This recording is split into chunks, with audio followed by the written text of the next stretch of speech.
નમસ્કાર મિત્રો, અમારી એડીટી ગુજરાતી યુટ્યુબ ચેનલમાં તમારું સ્વાગત છે। તો જ્યાં મિત્રો આજના સમાચારમાં વાત કરીએ તો મિત્રો સુરત દર વર્ષે કેમ પૂરમાં ડૂબે છે।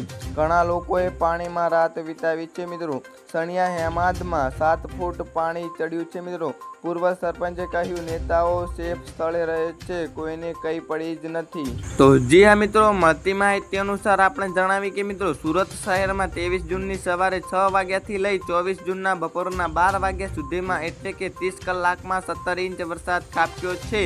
આ સાથે જ સુરત જિલ્લામાં પણ અવિરત વરસાદ પડ્યો છે। એના પગલે તાપી નદીનું લેવલ પણ વધ્યું છે અને આ સાથે સુરત શહેરની અંદરથી પસાર થતી અલગ અલગ ખાડીઓના લેવલમાં પણ વધારો થયો છે। ખાડી કિનારા વિસ્તાર પાસે આવેલા સરથાણાની અલગ અલગ 15 થી 20 જેટલી સોસાયટીઓમાં પાણી ઘૂસી ગયા છે। જોકે સૌથી વધુ ખરાબ સ્થિતિ સણિયા હેમાદ ગામની છે। ગામના પાદરમાં 6 થી 7 ફૂટ જેટલું પાણી છે।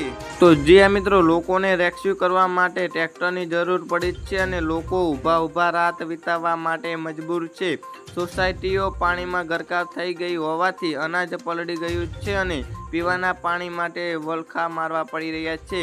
પેટ ભરવા માટે રસોઈ કરી શકાય તેમ પણ નથી। લોકો કહી રહ્યા છે કે આ માનવ સર્જિત પૂર છે।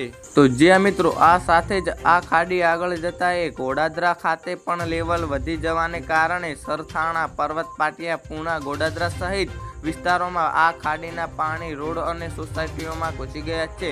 હાલ તો આ પાણી ઓસરવાનું નામ લેતા નથી, જેનું કારણ એટલું જ છે કે હાલ શહેર અને જિલ્લા બંનેમાં અનરાધાર વરસાદ વરસ્યો છે, જેના કારણે તાપી નદી અને ખાડીઓના લેવલ ઉપર આવી ગયા છે।